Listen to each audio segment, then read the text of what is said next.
মাননীয় প্রধানমন্ত্রী প্রথম বক্তব্যে ফার্স্ট বক্তব্যে পার্লামেন্টে যখন দিয়েছেন তিনি বলেছেন এটা জনগণের পার্লামেন্ট। জনগণের পার্লামেন্ট, এটা যে জনগণের পার্লামেন্ট সেটা প্রমাণ করার জন্য মাননীয় প্রধানমন্ত্রী তাকে প্রশ্ন করে অ্যাকাউন্টেবল করেছে মানুষের কাছে, এই জাতির কাছে অ্যাকাউন্টেবল করেছে। মাননীয় প্রধানমন্ত্রী কেউ এই প্রশ্নের ঊর্ধ্বে নয় এবং সকলেই প্রশ্ন করতে পারেন মাননীয় প্রধানমন্ত্রীর কাছে। সেখানে মাননীয় প্রধানমন্ত্রী যেসব কথা বলেছেন তা হলো যে 3 নম্বর প্রশ্ন অত্যন্ত গুরুত্বপূর্ণ প্রশ্ন ছিল। আমাদের মাননীয় এই সদস্য শিমুল বিশ্বাস সাহেব প্রশ্ন উত্থাপন করেছেন। বড় প্রশ্ন বলে মাননীয় প্রধানমন্ত্রী বলেছেন পঠিত বলে গণ্য হবে। এটা হাউজের প্রপার্টি, এখন আপনাদের প্রপার্টি, এটা জনগণের প্রপার্টি, এই দেশের মানুষের প্রপার্টি। তাতে তিনি বলেছেন যেমন খাল খনন কর্মসূচির কথা বলেছেন, বৃক্ষরোপণের কর্মসূচির কথা বলেছেন। 20,000 কিলোমিটার আমরা খাল খনন করবো, 25 কোটি গাছ ইনশাল্লাহ পর্যায়ক্রমে আমরা আগামী 5 বছরে আমরা লাগাবো। আমরা এই দেশের ইমাম মুয়াজ্জিম এবং বিভিন্ন ধর্ম সম্প্রদায়ের পুরোহিতদের বা অন্যান্য যারা আছে তাদের সম্মানিত করার জন্য সে কার্যক্রম আমরা অলরেডি ইতিমধ্যে করেছি। মহিলাদের ক্ষমতায়িত করাই শুধু নয়, স্বাবলম্বী করার জন্য মাননীয় প্রধানমন্ত্রী উল্লেখ করে বলেছেন স্বাবলম্বী করার জন্য, অর্থনৈতিকভাবে মুক্তি দেওয়ার জন্য তিনি এই দায়িত্বটা পালন করবেন। এই কাজ করেছেন অলরেডি। তা আমরা হাতের কালি শুকাবার আগেই আমাদের নির্বাচনী প্রতিশ্রুতি যা ছিল তা আমরা বাস্তবায়ন করার চেষ্টা করেছি।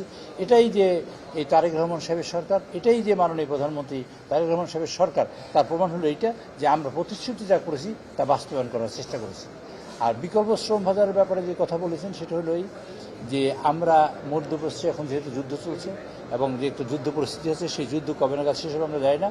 আমরা বিকল্প শ্রমিকের বাজার খুঁজে নেওয়ার জন্য আমরা চেষ্টা করছি। পৃথিবীর অন্যত্র সব জায়গায় আমাদের কাজ আছে, আমরা সেই রকম মানুষ তৈরি করব।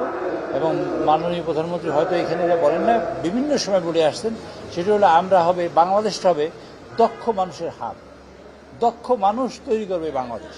এবং সেইটা আমাদের মাননীয় প্রধানমন্ত্রী জনাব তারেক রহমান সাহেবের নেতৃত্বে দক্ষ মানব গোষ্ঠী তৈরি হবে বাংলাদেশে। আমরা MA পাস করাই, BA পাস করাই, বিশাল বিশাল ডিগ্রি অর্জন করি, কিন্তু কাজ করে খেতে পারে না, কর্মমুখী শিক্ষা নেই। আমরা কর্মমুখী শিক্ষার জন্য প্রয়োজনীয় যা পদক্ষেপ গ্রহণ করা তা ইনশাল্লাহ করবেন। তার জন্য মাননীয় একজন সদস্য আজকে প্রশ্ন করেছেন যে আমাদের প্রাথমিক শিক্ষার মধ্যে আমাদের ইংরেজি শিক্ষা মানে এটা আরও চালু করা হবে কিনা, প্রসারিত করা হবে কিনা।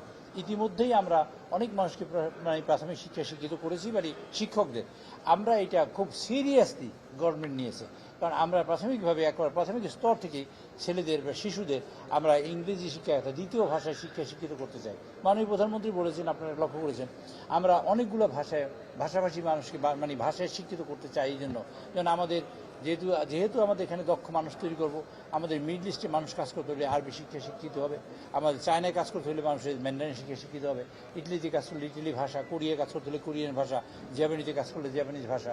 কিন্তু সেকেন্ড ল্যাঙ্গুয়েজ হিসেবে আমাদের অবশ্যই ইংলিশ শিখতে হবে। ইংলিশ একটা গ্লোবাল ল্যাঙ্গুয়েজ। সেই কারণে তিনি অত্যন্ত গুরুত্ব দিয়েছেন এবং গুরুত্বপূর্ণভাবে বাস্তবায়ন করার জন্য মানে সংশ্লিষ্ট মন্ত্রণালয়কে নির্দেশ দিয়েছেন।